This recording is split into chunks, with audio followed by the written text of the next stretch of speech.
Okay, this is your hood flap here, and as you can see, it is flapping around, and it shouldn't be doing that.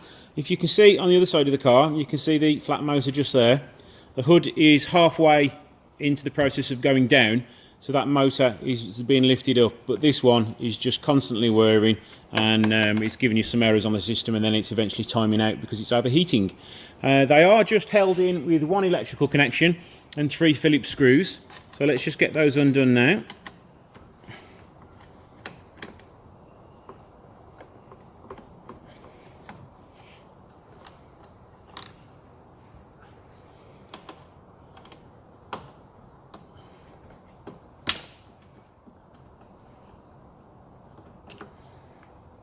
One more screw just hidden behind here.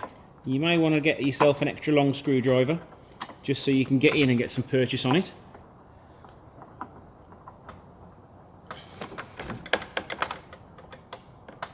Be careful you don't drop the screws.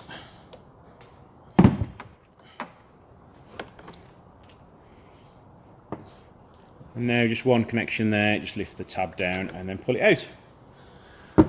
So that's one of the easiest parts that you ever have to remove on an Alfa. There's a nice brand new genuine one. Now there is a shaped cog in there which you need to match up and get it to fit into position.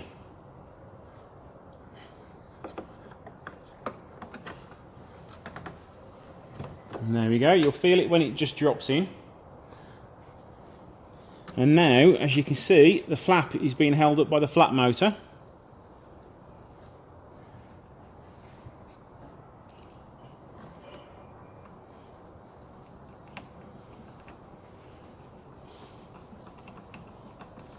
These parts are not sided, so you can just purchase any one you need.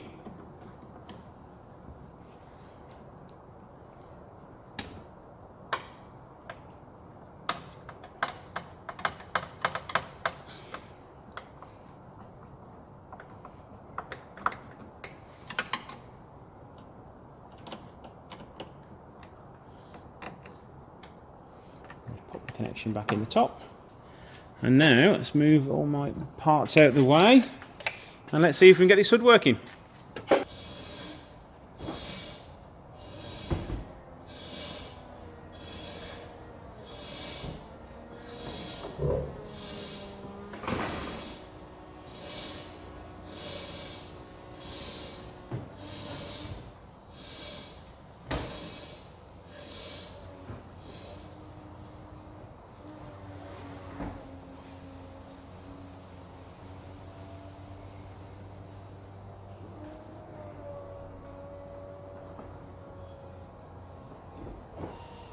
So yeah, we've got the hood flaps working again now, but we do have another issue with the hood itself. It's as though it's too heavy and it won't push back unless you've got a little bit of a helping hand. I need to check the hydraulics out and make sure there's no leaking or anything like that, but that's how you change a hood flap motor. Thanks for watching. Don't forget to hit the like button and subscribe if you like what you see. Thank you.